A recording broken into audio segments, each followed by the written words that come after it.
And with that, we will officially open this meeting.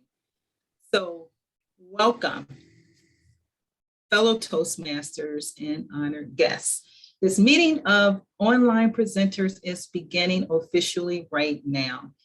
Guests, please note that in order to be a member of our club, you must be either a current or a former active member of Toastmasters International. And because we are an advanced club, you also have to complete 6 Toastmasters official speeches.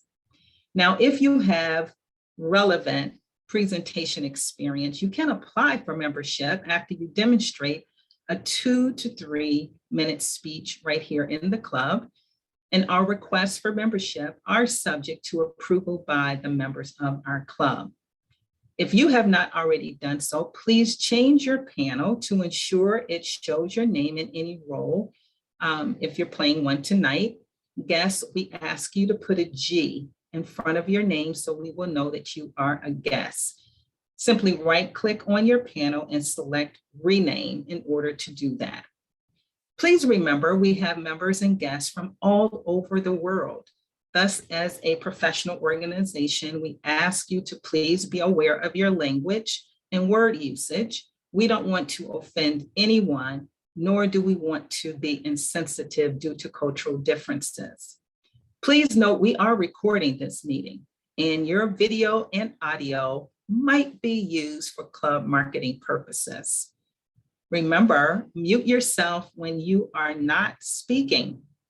At this time, I want to turn the meeting over to the one, the only, our awesome club president, DTM Lewis Brown. Thank you very much, Madam Sergeant at Arms. Welcome everyone to our very special workshop. This is amazing to have so many of you with us today. I was unable to attend last week's meeting. I have to say, I felt like I was going through Toastmasters withdrawal. I needed my fix. So I am so happy to be back this week, and I'm very excited for today's workshop. I see some familiar faces with us, in addition to guests that I do not know, and I'm looking forward to hearing more from you later. Chris, Jim, Emily, and there are a few others. Thank you for joining us. So nice to see you. Again, I'm just so looking forward to today's workshop. I am on my path to becoming a Zoom master. As you can see, I've already mastered the art of the Zoom virtual background. And I'm looking forward to really enhancing my skills even more. After today's workshop, I'm sure that will be the case. Let's kick things off right away because I know we have a full agenda. Our Toastmaster of the day, Toastmaster David Carr, please take it away. Thank you, Lou. So we're here tonight. This program was organized to draw some extra people in and to get some people to come back. That's a nice bonus, but definitely as a recruiting event, as well as a way of sharing some of the expertise that exists within this club with other folks. And I say within this club, well, we can claim some bragging rights to some of these folks. Sarinca is actually a guest, but she was the Zoom Mastery Chairperson, Zoom team leader at VTMCon, which was a big event that we have been involved in a couple of times, along with some other online clubs. And if, oh, there it is, over there. I'm working on organizing the next event, which is scheduled for April 23rd. There'll be more information coming about that, and I'll be recruiting people for it. But somewhere along the way, I'm going to have to figure out how to pull this off. How do you pull off a big, ambitious meeting on the Zoom platform? Now, we might talk a little bit later about Zoom webinars. There are some other additions of the technology. And of course, there are other completely different online presentation technologies that are used by a lot of people around the world to put on webinars, to put on all sorts of online events. But Zoom has definitely become a pretty pervasive standard in the Toastmasters world. And the Zoom meetings edition of that, the version that we're using right now, is kind of the lowest common denominator. It has some actually advantages in terms of providing a good platform for engagement. Everybody can participate. Actually, when you go to webinar, part of the point is to make sure that not everybody can participate, that you have more control over it as the meeting host. But if you're trying to take Zoom meetings and do something big and ambitious, how do you go about doing that? So we're going to hear from several of the people who were involved in the VTMCon series of events. That's part of their claim to fame. Although some of them have gone on to host and organize other big online events and have broader learnings that they can bring back and share with us here. BDC, who was a member of this club, Brian David Crawford, the guy who's holding it, who's got lights flashing behind him and everything over there. He wasn't necessarily one of the VTMCon people, but he has something special to share with us a little bit later about some hardware actually that you might consider using to host and organize meetings. So we're going to have 4 main presentations tonight. That's our program. We have 4 presentations on 4 different aspects of this experience, of this challenge, of this opportunity. And then after the 4th presentation, we're going to come back for a little panel discussion, Q&A, save your questions. Well, you'll be posting some questions in the chat as we go along. Some of the speakers might ask for questions, in which case you can answer them. But other than that, we'll do that in the panel discussion Q&A at the end. Now, our lead presenter is Mr. Razzle Dazzle, is Mr. After Party DJ person of the VTM series. The fabulous Nick Lakhani is going to tell us a little bit about the showmanship, the promotion, the organization that goes into putting on a big event. He may have other things that he wants to talk about too, but he's got 7 to 10 minutes to tell us whatever he wants to tell us. Nick Lakhani, you are on. Thank you very much, David. Welcome, everybody. Yes, we have a few things to share about the idea of running a large-scale event. And I certainly want to use the example of VTMCon in 2020, which was just over a year ago, as a good example of what I want to share with you today. My aim is to educate you into what I did, but also inspire you to go and try things yourself. I do have a PowerPoint presentation or a PDF that I'm going to be sharing with you at the end of the session with most of the content that I'm going to be sharing. So please don't worry about trying to make notes or anything. The slides will be shared with you. I'm not sharing slides during this until the very end. Now, the key about running an event is not the technology. It's the vision, it's the action, and it's the people. So it's vision in motion. And one of the keys that I'm going to say to you is, without vision, you have no motion. Just think about it.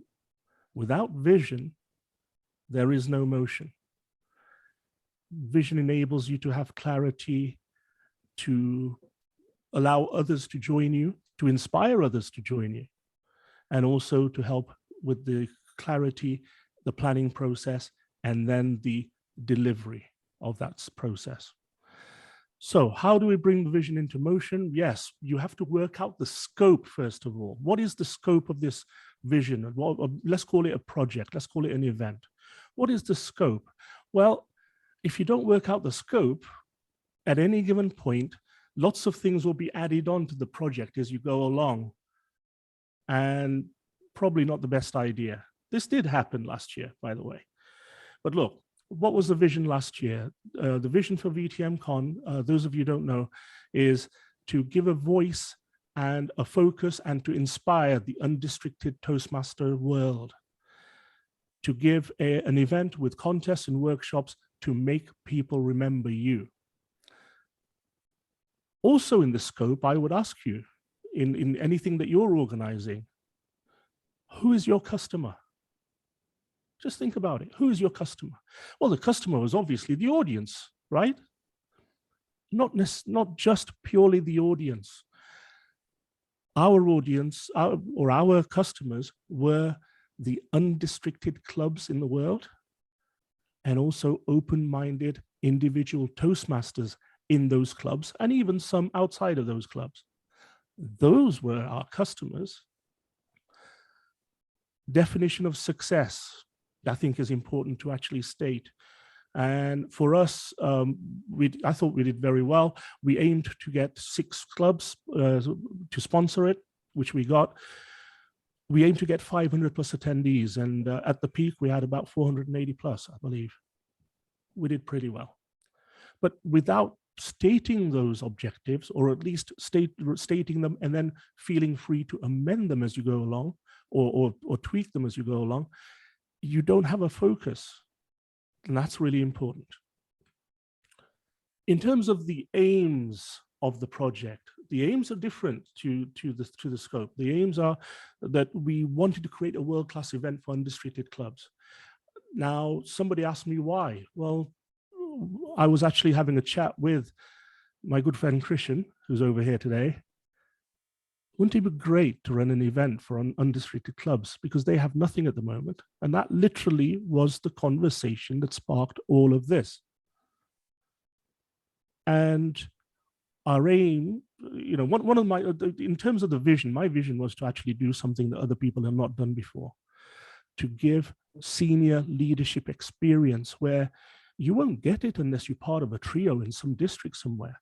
Well, what we did with VTMCon was the equivalent of being a program quality director in a district. We were the conference directors, we were the leadership team, that right? We actually took the role of the trio almost. We also wanted to give experience of global high-performing teams to whoever wanted it. Just think about it. Where can you get this sort of experience in the real world without paying for it? Well, we created it, we had the experience, and a lot of the people that worked in these teams have gone on and benefited out in the real world. And that's the point of Toastmasters, in my opinion.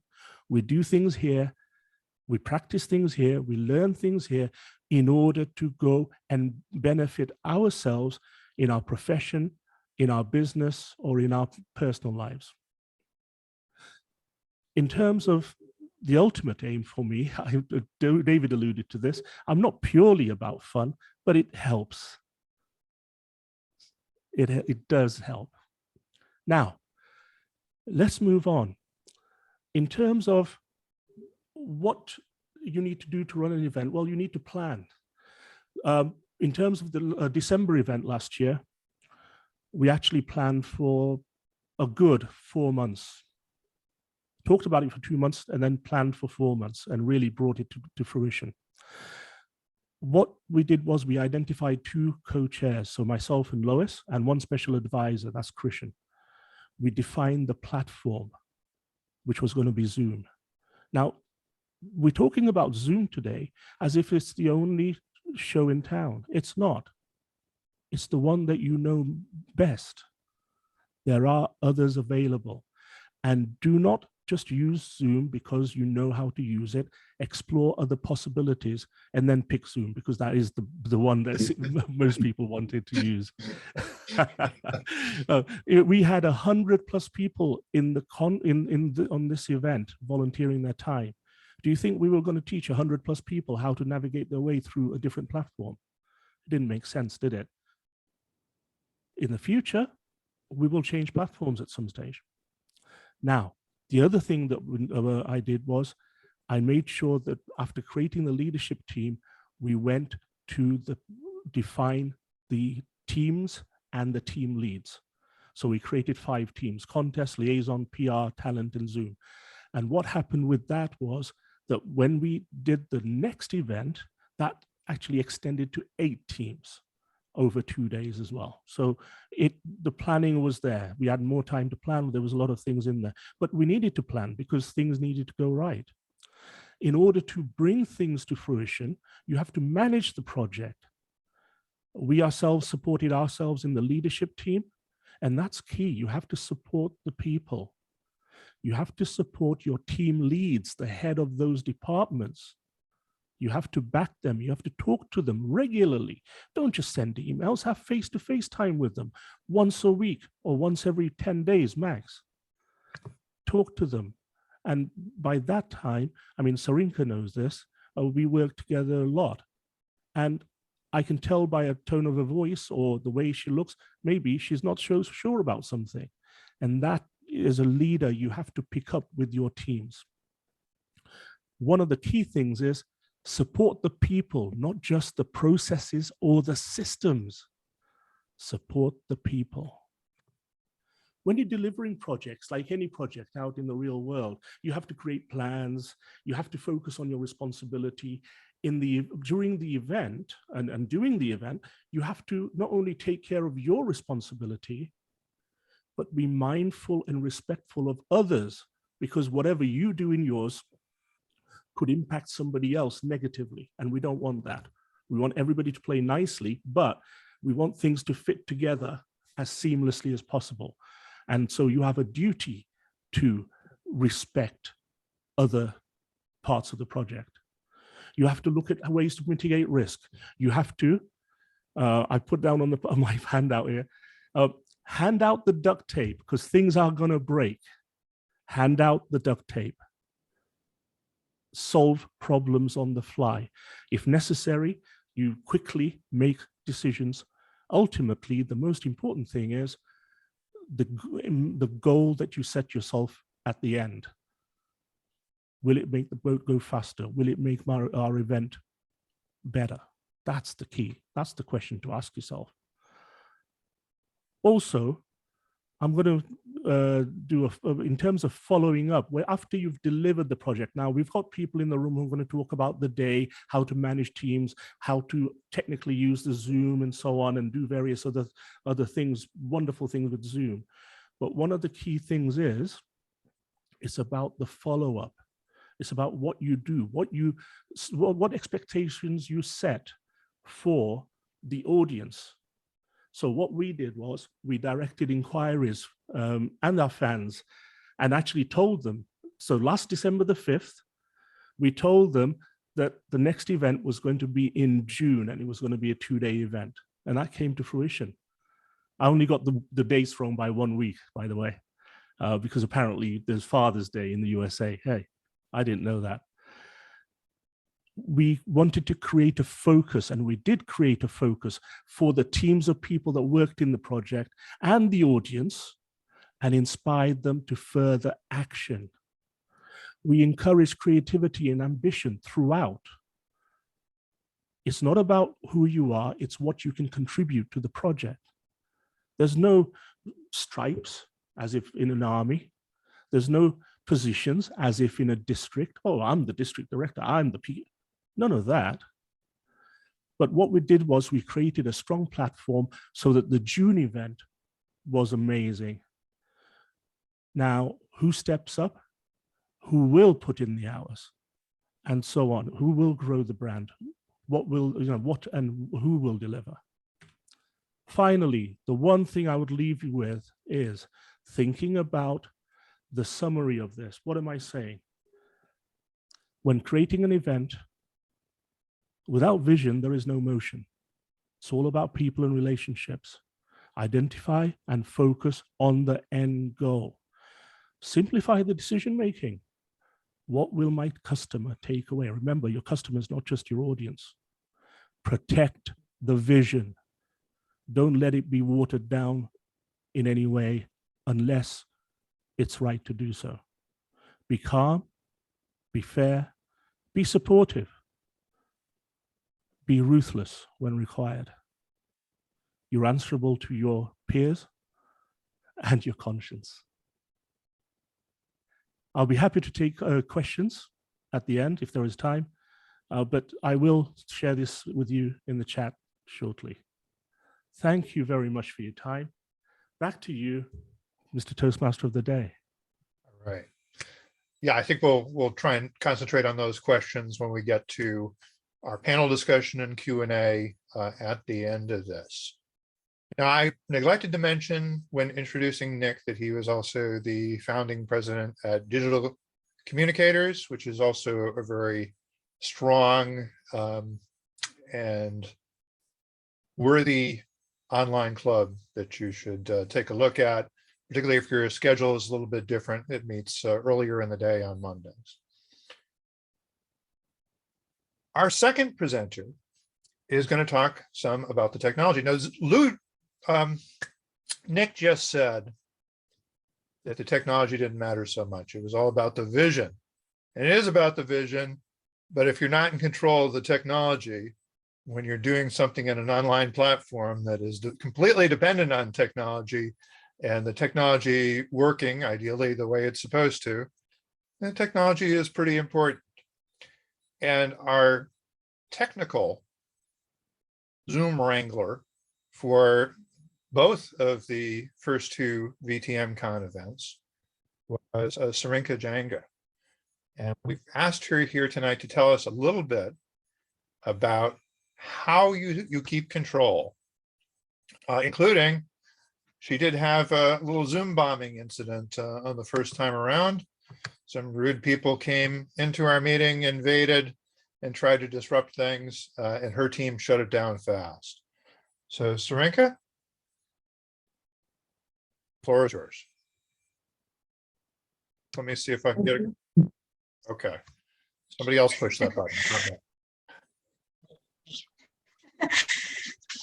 Fellow Toastmasters, I am going to talk during 7 to 10 minutes, and I'll be keeping a close eye on Lois to make sure I stay in that allotted time about controlling a large meeting. Now, when David asked me to talk about this, I've been pondering, what is a large meeting? And for myself, I have defined the large meeting as if you can see more than 25 people on your screen, it's large. If you can see more than 50 people on your screen, it's also a large meeting. Today I'm sitting in Bonaire in the heat, and I can only see 25 people, so per definition, I am in a large meeting. When I'm at home in Scotland, I can see 50 people. Anything 51 and above is a large meeting. Now, how do you control a large meeting? First of all, you need to know what is the agenda, what is the program, and how many participants. Because if you do not know that very simple information, you are nowhere. So never go and manage a meeting without knowing the agenda, all the ins and outs of the agenda, who are speaking, and approximately how many participants we are expecting. Of course, in the VTM, it's a big project. We had like 1,000 people, I think approximately, that subscribed, but they were coming in and out of the meeting. What you must have before anything starts is a list of role takers. Organize your communication channel, especially with the organizing committee and your Zoom team. And it's my own opinion, your Zoom team should be well trained. So what I do normally, I make sure everybody on my team knows their role, how to execute it. I practice with them. I had people calling me at any time of the day. I had an open office. I jumped into the office and discussed things. We practice. Because on the day of the event, we don't want to pull their hair because they don't know what they're doing. So those are the must-have.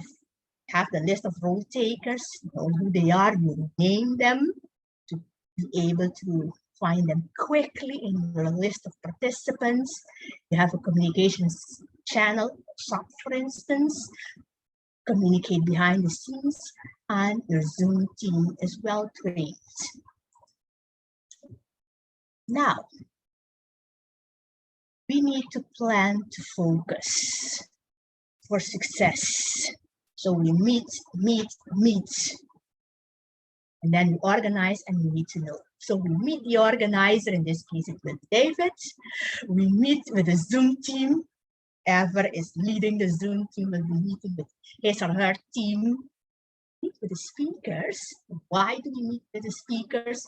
We want to know not what they're going to say, but how they're going to present that day. What we as a technical team need to do to them to facilitate, to make sure they can share whatever they wish to share in the best way possible.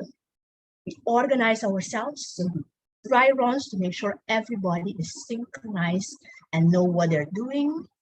And we know the requirements for each agenda point. Why do I say this? Imagine if, for instance, Mark Brown is coming to speak, and you don't know if Mark is going to share a slide, you don't know if he's going to use any polling. You are nowhere because it's on the spot that you are doing things. No, you need to know in advance so you can have everything ready for action. There should be no element of surprise. So points we are covering today: host versus co-host functionalities, why and how we manage the meeting with the security button, the chat functionalities, mute, unmute all participants, recording, we will touch base in 1 to 2 phrases, and how to function as a remote team. So first of all, I would like to talk to you about the host and the co-host.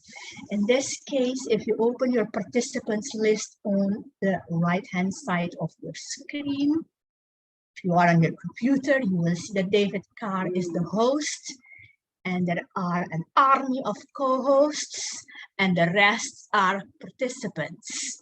So the host has all the rights, and the co-host has most of the rights, but some the co-host does not have. So the host can make other participants co-host. The host can start the closed caption. So if we have people that are hearing impaired or assign people to do that, the host can assign the recording rights. So you go to someone's video and they can record on their own device. The host can start a live streaming, and the host only can end the meeting for all participants. However, both host and co-host can admit participants to the main room if they're using waiting room, mute, unmute, stop videos, amend chat during the meeting, manage sharing option, manage breakout rooms, and hit the recording button. Mind you, if someone starts recording to the cloud, co-host can no longer record their device. So if co-host may wish to record to their device or host himself or herself, that means start first and then the rest. I am stopping my sharing, because now we know more or less how we do organize ourselves. Now I'm going to share. You may see yourself on the screen. Don't be afraid. It's for me to talk to you more on hand how we are going to manage the meeting. So first of all, let me close down everything so I can show you how we start. So this is the Zoom room where you can see the participants. So everybody knows the view that you can, the speaker gallery. If you are the host, you have also immersive view in this list. The host also has follow host view, and the host can pinpoint to the screen in the way he or she wants the crowd to see it. Now, if you are host and co-host, please have your participants list open.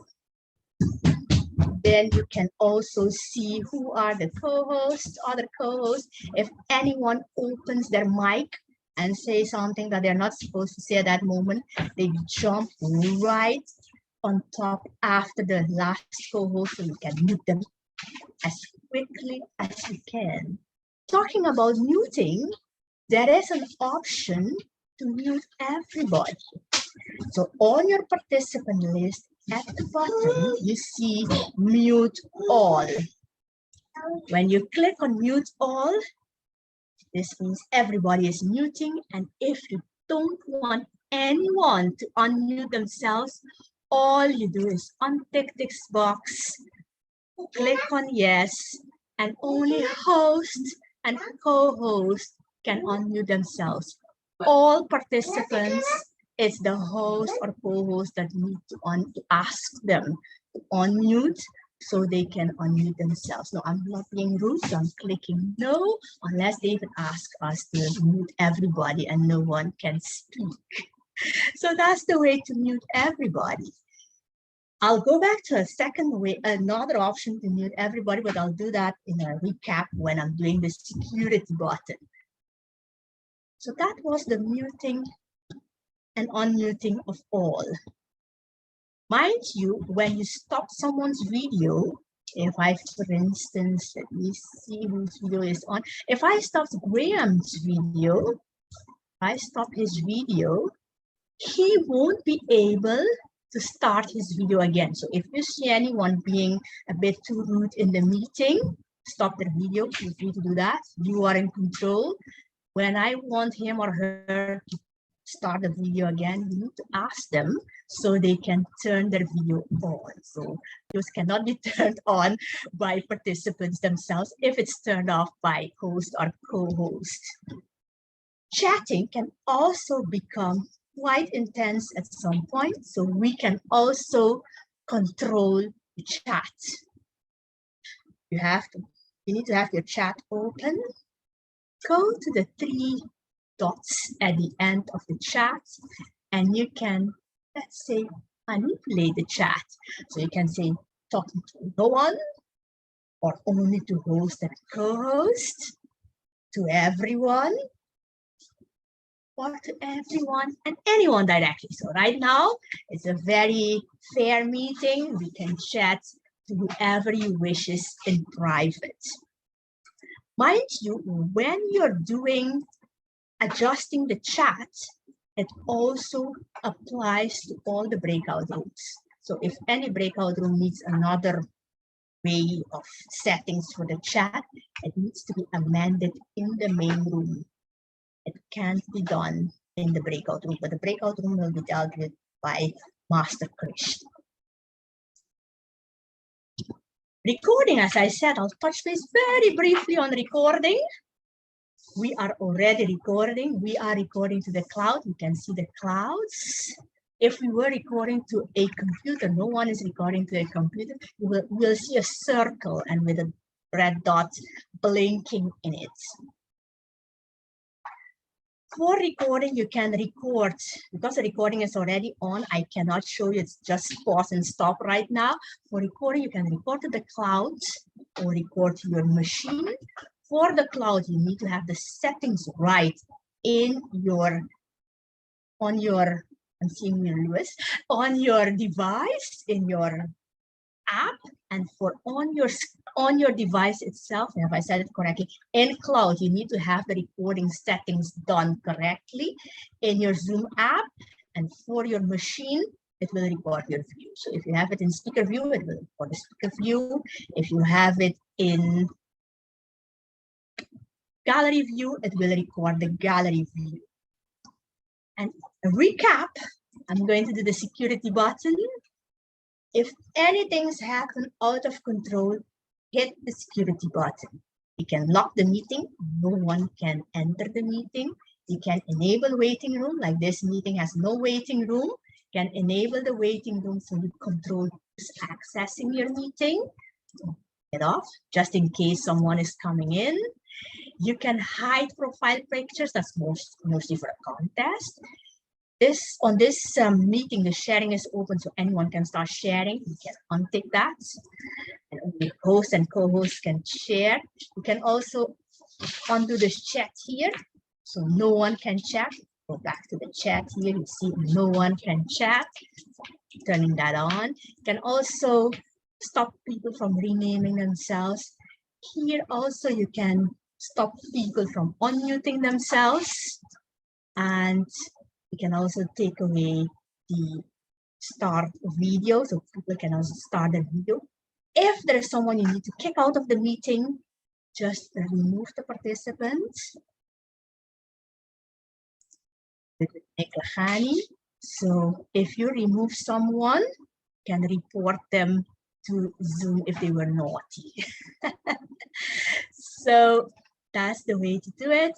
And suspend, I won't touch that, but if there is a Zoom bomber, if you click suspend, every videos will be turned off, meeting will be locked, chat will be closed, all activities stop until you took the necessary and required action to kick the person of persons out. We had persons in our meeting, and then you can continue business as usual, but everybody needs to turn the video on again. You need to unmute everybody, but then you can start again. So this is a high level way of how to manage your Zoom room when you're dealing with a big crowd. Ideally, you have a team, because you can't do it on your own, a team that manages waiting room, that looks into chat, that looks after the presenter with sharing and so on, and someone else that do the polling, and someone that overviews that everything is happening according to plan. It's all about practice, practice, practice, and more practice. So if you wish to do big meeting, start in your ask your club president, VP, can I be the host? You can start practicing today. Over to you, David. Thank you, Sarinca. We have one more presentation focused on basic Zoom technologies. We asked Krishn to focus specifically on breakout rooms, because breakout rooms are important and useful for many purposes, breaking up the big conversation into smaller conversations. And a good person to address that is Krishn Ramchurn. Not only was he one of the original instigators of the VTMCon experience extravaganza, he was chair of the second VTMCon event in June 2021, which included a whole breakout room program. And we've sometimes just in this club tried to use breakout rooms and struggled with what button to push and how to use the functionality. So I think it's important functionality, and Krishn is going to make it crystal clear for us how and when you should use it. Krishn. Thank you, Mr. Toastmaster. And ladies and gentlemen, he just put so much pressure on me right now that I just want to leave this room. Now, let's dive in and let's make this engaging. I'm going to share a link with you in the chat, and I'm going to ask you to go to that link, because at the end of my presentation, we're going to have a word cloud. And this is the question that you have to answer right now. Take a few seconds. Here's the question. Why do we use breakout rooms? Whether it's in Zoom or on another platform, come up with 3 reasons why you would use a breakout room in a Zoom session. Would it be for networking? Would it be for contests? Would it be you want to share a secret with David Carr? I don't know. So I'll give you a few seconds to go to that link and enter your 3 reasons. Well, if you don't have 3 reasons, enter 2. If you don't have 2, enter 1. At least enter one thing that comes in your mind. If you haven't had any experience with any breakout room in Zoom yet, it doesn't matter. Go with your gut instinct. Why would you set up a breakout room? Having said that, what we're going to go over today are the following items. And I strongly encourage you to put my screen in speaker mode so that you can enjoy not this amazing mug, but the slides as they come along on my screen. So what we're going to go over today is how to enable a breakout room, not only setting it up, but first and foremost to enable it in our Zoom account. And I'll end up by sharing a bit of information to you that some of you might have known. And there's one information that came out. I'm not sure how many of you have been using it, haven't used it yet, but we'll find out as we go along this session. Now, the first thing we're going to do right now is I'm going to share my screen. I'm going to also, if you can see my screen right now, this is what you want to do to enable a breakout room in your Zoom account. Now, if you do not have a Zoom account, which means a pro account at the very least, you should have access to your club's Zoom account.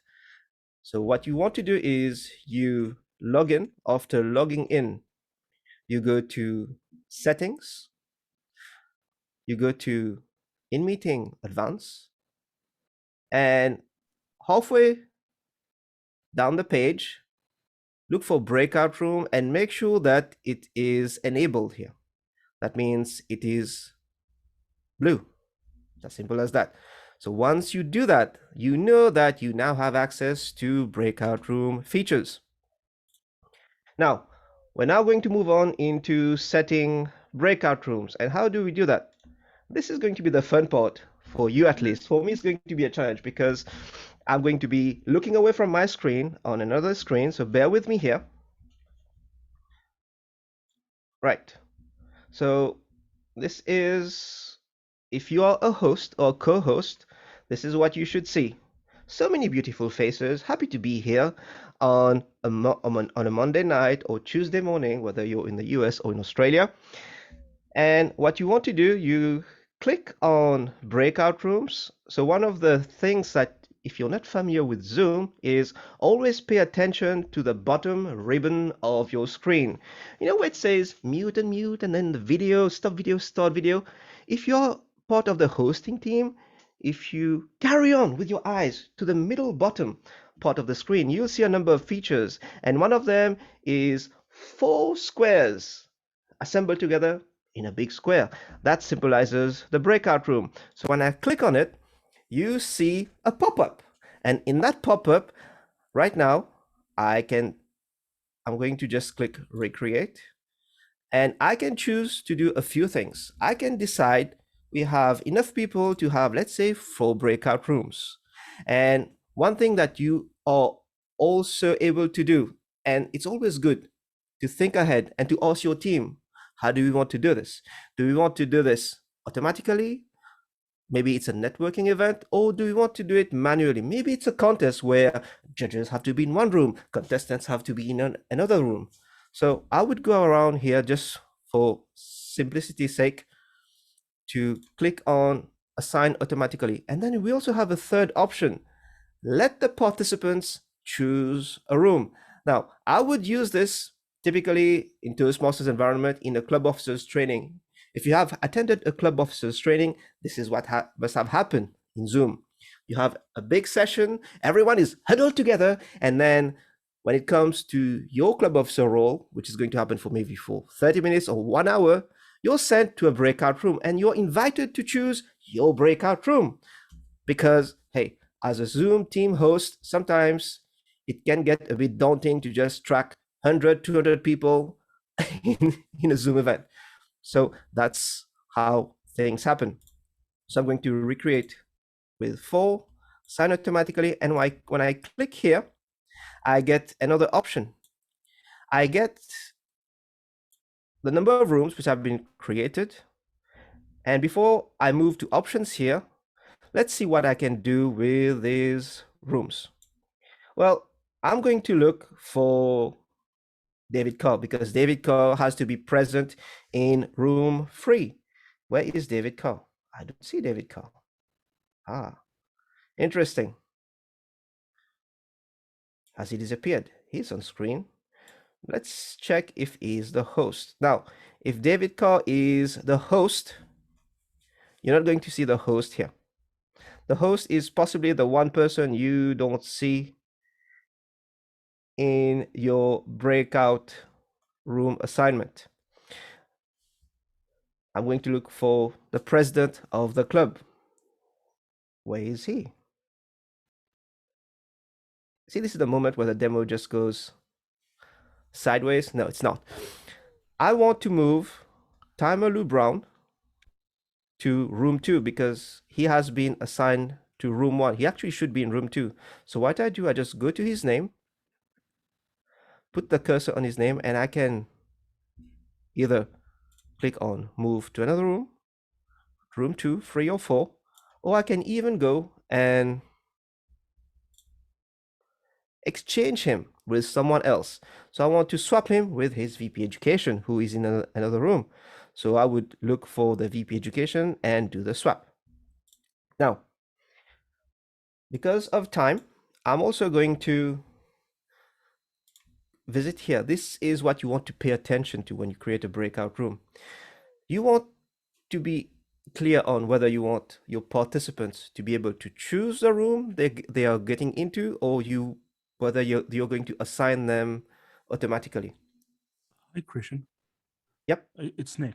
I'm sorry, your screen share is blurred. It's not, blurred. the writing is not clear. Right. Okay. Sorry about that. No, it's all right. Thank you for the heads up because I was just going to crack along here. So what I'm going to do, I'm going to just stop the screen sharing. There we go. And we're going to do it the old traditional way. So can you see my screen now? Yep. Better. Right. Now, this is another part. No. Just see your desktop. We do not see your slideshow. Right, but do you see a pop-up? I just had a pop-up come up. Nope. All we're seeing is a wallpaper background. Yep. Now you're back. Right. So the lesson here, actually did this on purpose so that as a Zoom team host, you want to be sure you're prepared. What I just did is just lack of preparation, but it was intentional.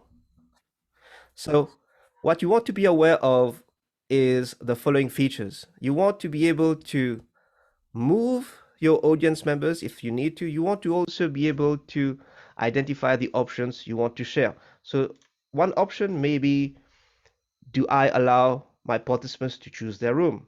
Another option, do I allow them to return to the main room? And one more option is to notify them before a room closes in terms of minutes. Now, I'm going to just move on here. As a Zoom host or a co-host, here are some of the limitations that we're going to have. Now, a co-host has most of the rights which a host has. So just like a host, a co-host can assign or start or end a breakout room.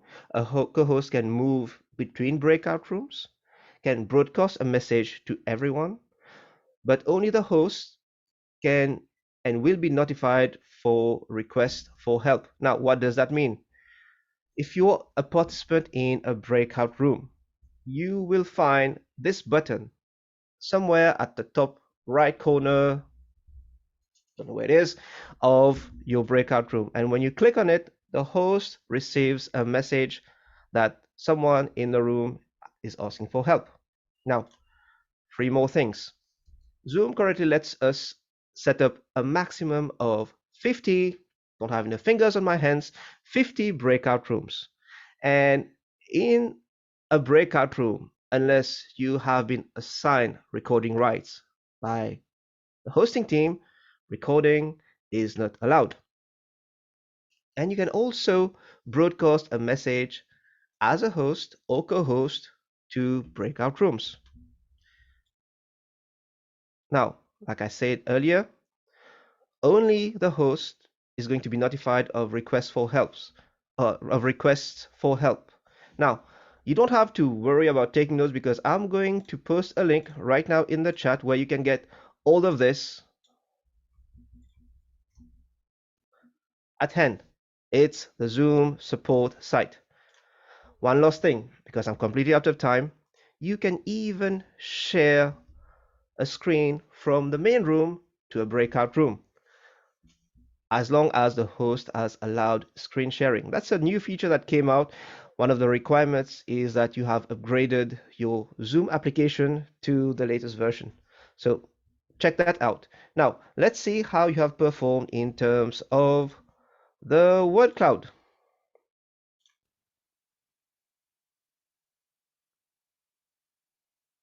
So this is what you all came up with. And I think there's a lot of information here. So contest, networking are the most popular events that you're going to have from our participants. Then there's also privacy. Don't worry, I'm going to share the snapshot in the chat for you. My time is completely run out, and that's all I'm going to share with you. If you have any questions, you can ask me in the panel discussion. That's all for me. Back to you, Mr. Toastmaster. Thank you, Krishn. Sorry for pouring on the pressure. We're going to have a little talk in the break and our own little breakout and our panel discussion and our Q&A about how to handle things that don't go right, as they so often don't in these events. Our third speaker for tonight, as I mentioned, is going to be sharing with us something a little bit different. Brian David Crawford came to me a little while ago and said, I would love to give a presentation on how to use a Stream Deck. And I thought, okay, what's a Stream Deck? Well, we're about to find out. BDC, please enlighten us. Aloha, fellow Toastmasters and guests. As I was listening to the previous three presenters, I kept saying to myself, one, these are incredible speakers, but they could be so much better if only they all had a Stream Deck. Now, I want to tell you right up front, I do not work for this company. I am not going to get a commission. There is no financial reason I am telling you about this. When I think about my evolution as a public speaker, I think back 12 years ago to my icebreaker, when I was this, I think I'm a great public speaker, but I really wasn't. And then I started doing online presenting when I thought I was a great speaker, but I really wasn't. And then I started getting into using OBS so that I could have cool little graphics down here and here and here and do all these screen share things. And I thought I was great, but I really wasn't.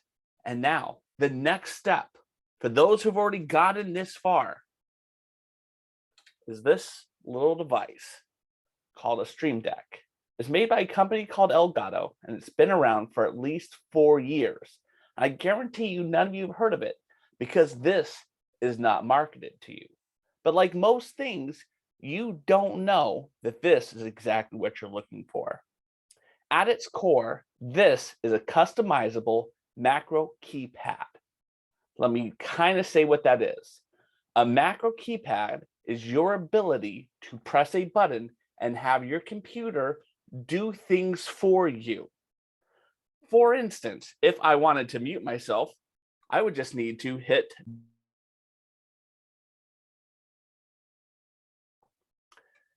You couldn't hear what I said, but I assure you, I said I'm muted and you couldn't hear me.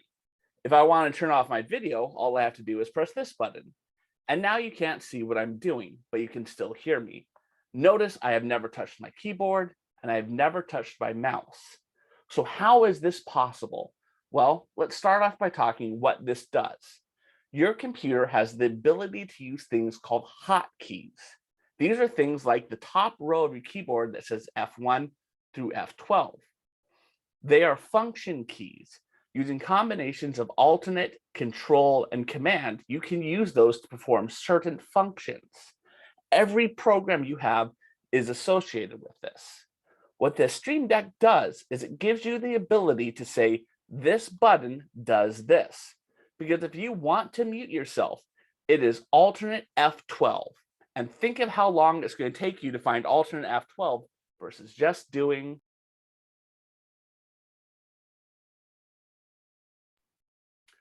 Now, one of my favorite things I've done with this is if you notice my light looks like it's on.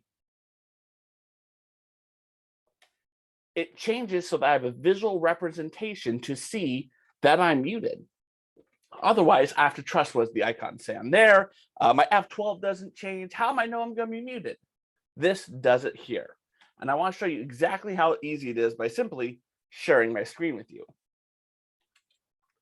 This right here, I've changed to a screen where you all can see each other. And I've also built in things to handle Zoom, like if I want to spotlight one speaker or go to this, other things you can do. But really, we're here to talk about this, which is the Stream Deck control panel. This is where you tell it what you want these things to do. So this is my main screen. Every one of these icons represents an app or a group of things that I want to do associated with it. When I'm in a Toastmasters meeting, I'm going to press my Toastmasters app, and I'll be brought to a menu of things that I do in Toastmaster meetings. These are things such as, I want to see the main speaker. I want to see a grid view. I want to turn off my webcam. I want to go to mute myself. I want to share my screen. I want my normal view. And these, believe it or not, this is cool. This is my countdown timer. So if I'm the timer, I can just press that and it starts counting down for me so I can see how long the person's talking. It gives me the number right on the screen. It really is taking my ability to be the timer to that next level. So how hard is it to do something like this? Well, it's easier than you would think. Let's say I want to put a link to open up a program. I'm just going to grab this open icon, drag it in here and drop it. Now I have to choose what program I want to open. So let's go to our start menu. Let's open up something from PowerPoint. That's something you guys might use. If you notice they put the words Microsoft Office on top of it, I don't care about that because I recognize it is the PowerPoint icon. And now it's all set. To open Microsoft PowerPoint, I just click the button. It's really that easy. I can do multiple actions associated with one thing at once. For instance, if I want to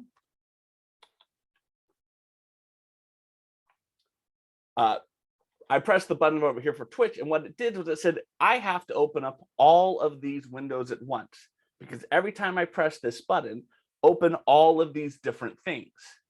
It says, open OBS, open up these websites. All of the things happen because I'm doing that. I'll show it to you again how it works very simply.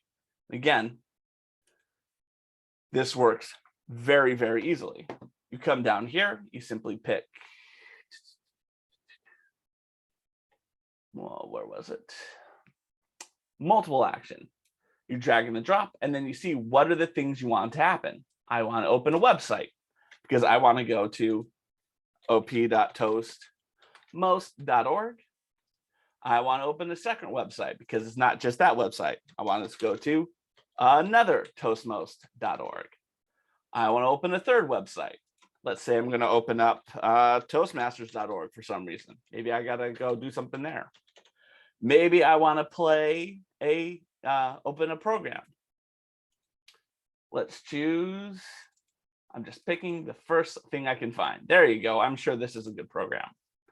Now, let's get back up to here. We click our multi-action button and we hope for the best. That's all it takes. You have the ability to customize this however you want. If you don't like the icons that come with it, you simply change the icon. You can come in here and say, oh, I want to pick a different icon. You come in here. You can create your own icons using an icon library. You can use a file that you downloaded for the web, really whatever you want to do. But what I really love about this is this has the ability to move. It's really, you're limited by your creativity. One person I found said, I want to press a button and have all of my apps go to specific places on the screen. And I was like, this is great, because when I go and I speak to people and I do a presentation and I want to share a screen and I want to bring up my notepad, but I want my notepad always to go to that one location. Notepad is there. If it's in the wrong location, simply press notepad and it puts it back exactly where I want it every single time. I want to bring over a book for my Kindle. Of course, there are other things in the way. But again, here it is. If I accidentally resize it, It resizes exactly to the position and the proportions that I want it to be. That's what makes this such a valuable tool. It's all about taking those moments of time, going through those submenus, trying to find out what your hotkey is and putting it at your fingertips. The 6-button one is the smallest one. I have the 15. If you really want to flex, you get yourself the 32. And if you don't want to invest in one of these right away because you say, I want to test it out to see if I like, they have an app on your phone or your iPad or your tablet. That's going to cost you a monthly fee, so it's not worth it in my mind. Just go with one of these. You'll thank me in the long run. I think the thing that excites me the most about this is it allows me to do things as quickly as I want. And almost every program has these things built into it. To give you an example of the types of things that are built into something like Zoom, you'd want to come over here to Zoom. Click your name in the upper right-hand corner and choose Settings. Under Settings, you can see Keyboard Shortcuts. These are all things that any one of us can program into our Stream Deck. You want to show start or stop screen sharing. It's called Alternate S. All I would have to do to add this to my Stream Deck, let's click that. Let's come over here, put in my Toastmasters. Let us put in a hotkey. And we're going to say alternate S, was it? It's already been added to my Stream Deck. All I have to do is press Alt S, and it brings up the window for me to start screen sharing. So when we were listening to the presentations of the people before me who were telling you about all the cool ways that you can control a Zoom meeting, imagine not having to press any key on your keyboard or use your mouse. You have it all right here. This is the next step in your growth as a leader and a communicator. Please don't be afraid of this. It is incredible. Thank you. All right. So I want to know what is the hotkey for doing the leadership stuff that Nick talked about at the beginning? That's what I want. I think I need to turn that one on at some point. All right. Well, that was fun. We're going to bring all our participants together for a little panel discussion and Q&A session here. We've gone through a lot of stuff so far. Let's start just by asking for questions before we, even though the speakers are probably have some things that they want to tell each other, ask each other, but I have a hand up from Davinia, which I see. And so Davinia, please ask your question. Yes, thank you so much. Sarinca, I wanted to ask, how do you make it so that you are in the presentation, like while you're presenting? We see you as a disembodied head. How do you make that happen? Of all questions, I didn't expect this one. It's very easy. I have my PowerPoint, and what I do is I go to my share button, and instead of the basic sharing, I go to advanced sharing, and I say share my PowerPoint as a virtual background. And when I click on share, I need to know where the file is saved on my computer, and I'll open it, and that will then appear in my background. I hope I have answered your question. Yes, you have. Thank you Right. so much. Very good. And there are other techniques too, some of them involving external software. Somebody mentioned OBS Studio, which is something that I've used, and BDC mentioned using in certain contexts. But it's cool that there is something that works pretty well that's built into Zoom itself these days. Angela has her hand up as well. Angela? Yeah, thank you guys. That was really great. I have a question about the Elgato Stream Deck, BDC. how do you compare that to the ATM, and do they work together? Because I was thinking about getting the ATM, but they kind of do the same thing, right?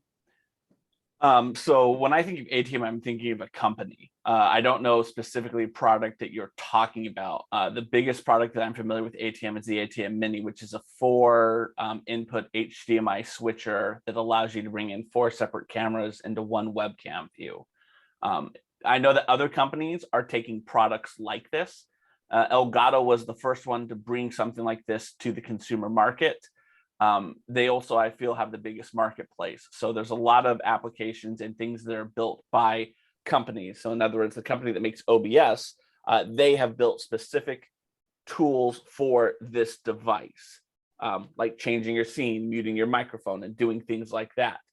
Some of the other competitors, they may not have as robust developers on the side. The person who allowed me to move the screens around and put them in specific places, that was an individual said, I want to be able to do this. So I can't speak for any other competitors to this product, but that is my experience. Is this is the first one to the market and really shaped this concept, and everyone else is following suit. I don't get too wrapped up in Stream Deck, but I have a question about it too.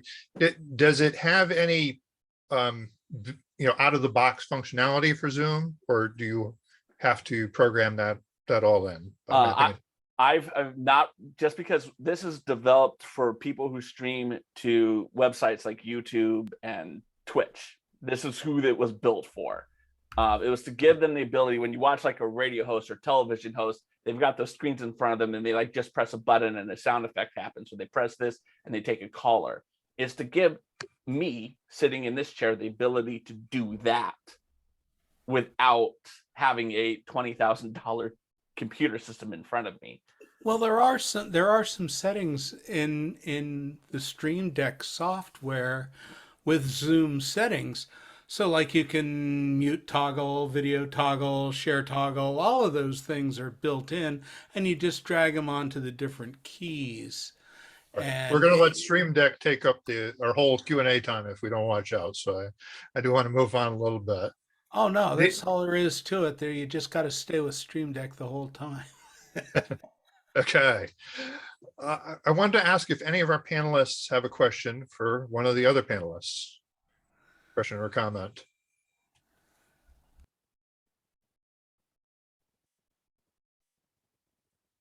Okay. Nick, maybe you can address this. How do you handle things going wrong during an event? Because you are dependent on the technology, and the technology does go sideways sometimes. So you spoke up at some point to let Krishn know that some of the stuff that he was showing was blurry. If for some reason we had that issue with a few people tonight, and I was sort of more in the camp of, I don't know if there's anything he's going to be able to do about it right now. So I don't know if I want to interrupt him. How do you make that call? Well, actually, this is more for Sarinca, but basically the Zoom team will prepare for eventualities like this, and they will have an agreement with the speaker as to what to do if something is wrong. So if the speaker doesn't want to be interrupted no matter what, then that's fine. If the speaker says, yes, please tell me, and I may be able to do something, or in this case, where Krishn just switched it off and then started speaking and describing, that was an alternative. That took us away from a blurry screen. So it's all in the preparation, and that kind of thing can be mitigated against happening in any event. Yeah. Yeah, it's interesting. I mean, they tell you as a speaker, you're not supposed to be rattled by anything. You're supposed to just be able to pick up, even if the technology has failed. And he wasn't. You're supposed to figure out a way to keep going. Yeah, no, he kept going. All right. Krishn, is there anything that you didn't get to share earlier that you'd like to talk about? Yes, there's a lot I couldn't share. No, thank you for bearing with me through this presentation. Fun fact, number of breakout rooms and number of participants. That's one thing I couldn't share. I know that that's a question that I hear a lot. How many participants can I set up in X number of breakout rooms? So These are facts that I got from Zoom support. So if you want to set up 20 breakout rooms, and you have the capacity to have a Zoom event of say 1,000 participants, you can have 20 breakout rooms, each having a maximum of 500 participants. Now, by the way, Zoom also allows you to go beyond 1,000. I believe you have to go and negotiate with them. That's still to be confirmed because I haven't done that.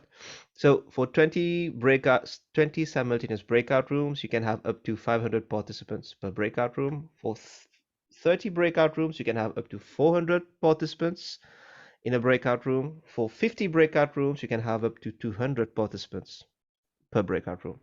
So Right. that's a fun fact. Well, part of the breakout room experience usually is you put out an invitation to people to join a breakout room. But I've also seen cases where a host or co-host just sort of forcibly moves people from one place to another. Can you tell us a little bit about what are the cases where you'd want to do that, and how do you accomplish it? Oh, since we're in a Toastmasters environment, a typical case that I think everyone who has been to a contest and is a role player or contestant, they must have gone through is when you're in a contest. So that's a typical scenario when you want to not automatically, you want to manually assign the people to specific breakout rooms. The other side of the spectrum is a networking event. We've had those online presenters say before the meeting starts, the meeting room opens like an hour, 45 minutes before, and when we have enough people, we just set up breakout rooms, 2 or 3 of them, and automatically assign people in those breakout rooms, and we give them specific items. So go and share something new about your day. Go and share and what happened over the last week, and be specific. One thing we have to make sure is when we put people in a breakout room, we need to let them know how much time they will be spending in a breakout room, because with networking events, you don't see the time go, and the usual feedback you'll get, oh, it was too short. Why did you end the breakout room? So that's one thing you have to bear in mind. All right. Andre has had his hand up for a little while. What's your question, Andre? Oh, well, yes. Well, thank you, David. So I have a question for Nick. Well, Nick mentioned about the importance of being able to use what we learn at Toastmasters in our everyday life, businesses, jobs, families. And the project that Nick undertook, it's a huge project personally for him and his team. So I just wanted to know what he learned during his journey that he could apply into his out of Toastmasters life, and what was the result of that? Hi, Andre. Thanks for the question. I'll be very brief on this because there's a lot of things I've taken from this. So, for example, the ability to create a big conference like this. Well, I've actually created events previously, not only online, but also offline as well. I've created district events as well online over in 2020. So, but what I did with this is to work with a small group of people, and we are setting up a service to run large events out in the real world, and we've had some success already, and we've got 2022 is going to be our breakout year. So it's all to do with the things that we learned, using the kind of digital marketing, social media, using the kind of work that we all put in with the thousands of hours of work that we put into these events, and making it work for us in the real world to put a little more food on our tables. Right. Let's also hear from Lou Brown. Thanks, Dave. Actually, I have 2 questions, but one is a quick yes, no. For BDC with the Stream Deck, can that be voice controlled? Yes, no? I don't see why it would be voice controlled unless you wanted to program Alexa to work with it. So if you have a lot of hard time. Okay, thank you. The other is for Sarinca. The larger the meetings, based on your experience, what is, say, an estimate of the more numbers? I don't even know if I'm phrasing this grammatically correct, but the number of folks that you need to manage it. In other words, 50 people, 1 Zoom host manager is appropriate. For 1,000 people, you may need 20. Is there kind of any formula for that? There is no exact formula, right? There is there is no exact. I have an assistant, and she decided to sing right now. There is no exact formula for that. Louis. What we do is we talk to the organizer, and we also talk to the role takers, the speakers. We want to know what the organizer want to accomplish, what's their goal, how they view the whole program, what they want to implement. Like, I know Nick is very flamboyant, Krishn was less demanding, so you adjust to their to their way of being, and then you're going to look at your Zoom team. You don't want to overload people, so you're also looking at the length of the program. So you want people to be sitting and you need to concentrate for more than 2 hours. So based on that length of the program, how intensive it is, you're going to look for a Zoom team. We did per hour a team of, per 2 hours, a team of 5 to manage the meeting. Every 2 hours we were rotating. So we had a rota, and in the end, I think at 8 teams of 4 or 5 people. Some teams had more, but there's more Zoom members, depending on what was going on in that section that they were responsible for. So the Zoom lead has to meet with the organizer, know exactly what every agenda item contains, and based on that, build on the team to execute the job. And sorry, Dave, can I ask just one more? Because now this goes to Krishn based on what Sarinca just asked. Is now with breakout rooms, could you, if there was a need to manually put folks in breakout rooms and you're working with 1,000 participants, let's say officer training, people have VPM in front of their names, VPE, all this stuff, and for some reason you prefer, for whatever reason, to put them there as opposed to self-selection, you would then need, can there be multiple people setting up breakout rooms to make that smoother and quicker? Definitely you'll need a big team of co-hosts if you don't want to end up in cuckoo land, because if one person is going to handle all that, you will go just bonkers. Yes, you So will need multiple people can do breakout Yeah. rooms, not just one at a time. Okay, Yeah, thank you. maybe Nick can add to this. We I'll are at the just top of the hour, by the way, so if people yeah, need to let me- duck out, feel free. let me just answer that very quickly, Lou. You rely on the users themselves to move themselves. Give them the instructions. It's just 2 clicks. And if they can't do that, then they don't deserve to be in office training. Well, that was just an example. There may be something else then. All right. But thank you. Yes, makes sense. Thanks, All right. Dave.